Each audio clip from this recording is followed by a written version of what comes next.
سناتور جان کورنین: من مفتخرم که از قطعنامه دوستم سناتور تیلس در حمایت از مخالفان ایرانی در آلبانی حمایت می‌کنم. Hi, I'm Texas Senator John Cornyn. I'm sorry I couldn't be with you in person today, but thank you for letting me say a few words.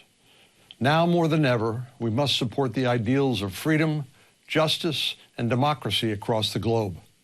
I was proud to co-sponsor a resolution introduced by my friend Senator Tillis in support of Iranian dissidents in Albania. The Iranian regime has increased its use of terrorist attacks to silence its opponents, which cannot be tolerated. Thank you for your commitment to a free and prosperous Iran and creating a future where we will one day have peace in the Middle East. Enjoy the rest of your summit and keep up the great work. Time now, ladies and gentlemen, to hear from another distinguished delegation from the United States who have been outspoken in their support for the Iranian resistance and the NCRI. Congresswoman Nancy Mace, co-president of the Iranian Women Caucus at the U.S. House of Representatives, and also Congressman Rauwel Ruiz, who is a member of the House Committee on Energy and Commerce. A very warm welcome.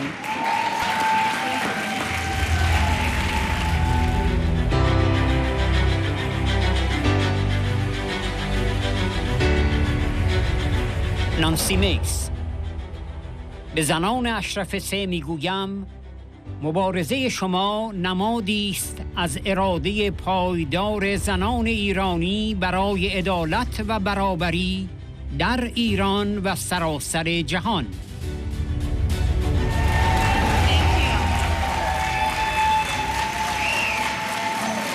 We are so honored to be here tonight. Thank you.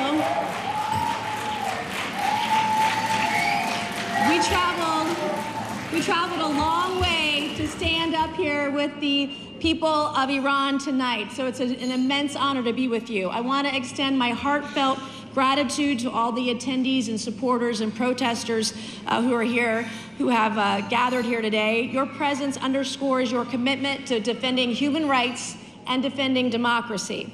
Meriem, Rajvi, we want to say thank you. I want to address the brave people of Iran who are watching this moment today.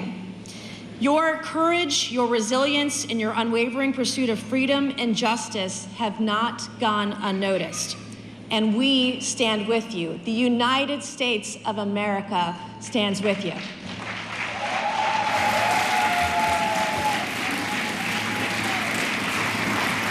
It is up to us, the leaders of the free world, to support a democratic, secular, and non-nuclear Republic of Iran.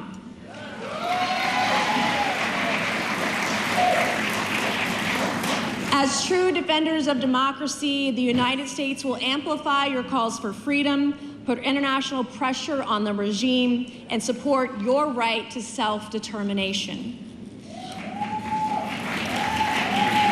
The tragic death of Mahsa Amini in 2022 sparked a worldwide outcry and outrage, and it ignited a movement led by the courageous Iranian women, many of whom are here today. Their bravery in the face of brutality has highlighted the regime's systematic subjugation of women. We must stand with these women, amplifying their voices. But this moment has also highlighted the spirit of the Iranian people and their determination. To the women of Ashraf 3, your fight is a testament to the enduring spirit of Iranian women who have led the charge for justice and equality in Iran and around the world. We must also ensure the safety of all men and women in Camp Ashraf 3. They deserve the rights stipulated in the Geneva Convention and the European Convention on Human Rights, including the rights to life, the rights to liberty, security, freedom of expression, and assembly. In the U.S. House of Representatives, I'm one of many co-sponsors on the House resolution, the bipartisan House resolution HRES 1148. This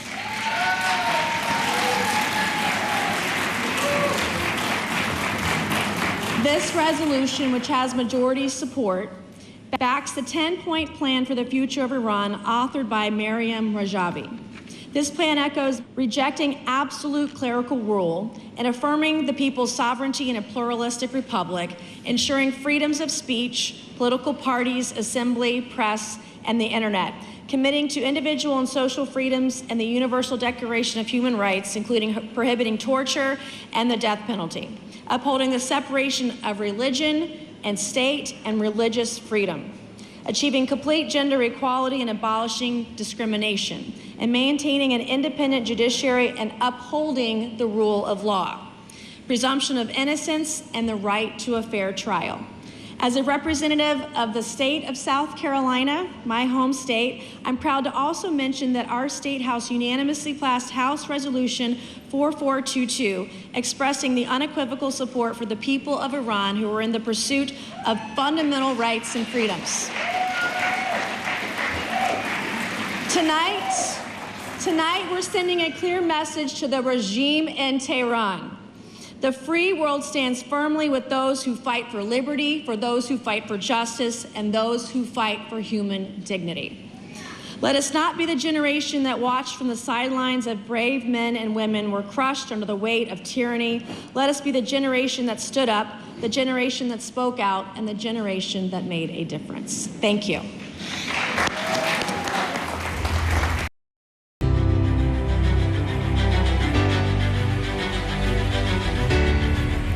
رائول روییز، نانسی و من از قطعنامه 1148 کنگره آمریکا برای برقراری یک جمهوری آزاد و غیر اتمی در ایران و محکومیت نقض حقوق بشر با افتخار حمایت می‌کنیم.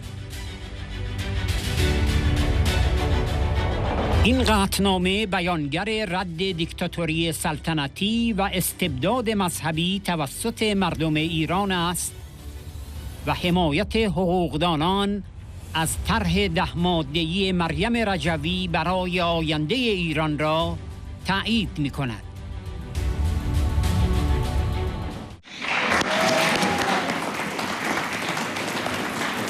Madame Meriem Rajavi, President-elect of the National Council of Resistance of Iran, friends in Ashraf 3 and in Berlin, ladies and gentlemen, good evening.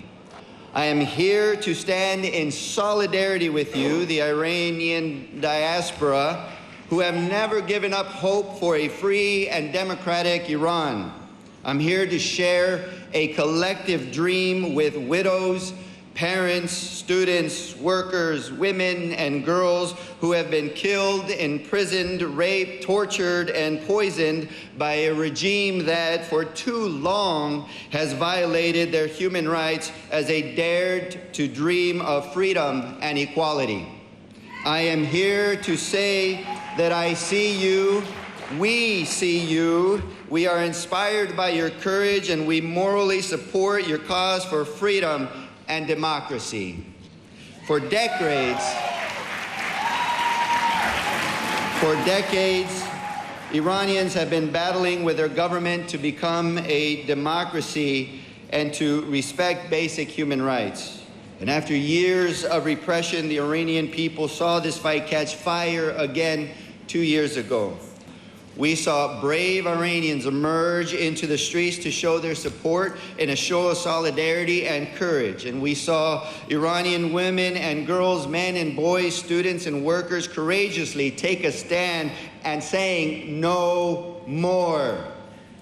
They call for change, calling for a free and democratic Republic of Iran, an Iran that recognizes all Iranians' basic human rights, an Iran that encourages women and girls to be educated, an Iran that gives equal opportunity for all, including minority and religious groups, an Iran that promotes prosperity for all, an Iran that values students' rights, workers' rights, and women's rights, an Iran that allows all of its people to succeed in whatever ways they choose, an Iran of Iranians, by Iranians.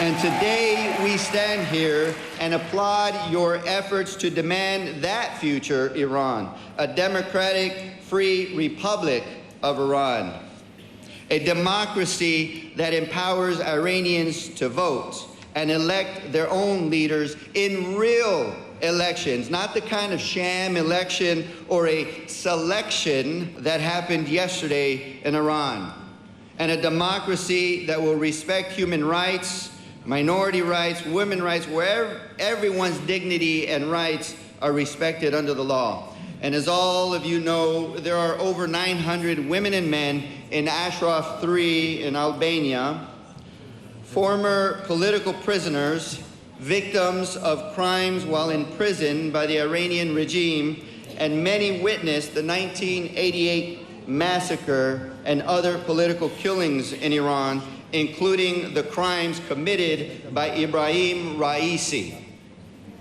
And that is why, as member of Congress, I am proud supporter, as well as Congresswoman Nancy Mace, a Republican, and I'm a Democrat, House Resolution 1148, which expresses support for the Iranian people's desire for a democratic and non-nuclear republic of Iran and condemns the violations of human rights. You see, this resolution recognizes the 4 decades that Iranians have fought for democracy, led by women who have endured the massacre of 1988, torture, sexual and gender-based violence, and death. It speaks to the Iranian people's rejection of monarchic dictatorship and religious tyranny. And it also acknowledges this very gathering from 2018, where advocates met to support opposition leader Maryam Rajavi's 10-point plan for the future of Iran, which calls for the universal right to vote and free elections. So today, in a very strong bipartisan showing of support, we stand with you, and thank you, and God bless you. I can't break your hand.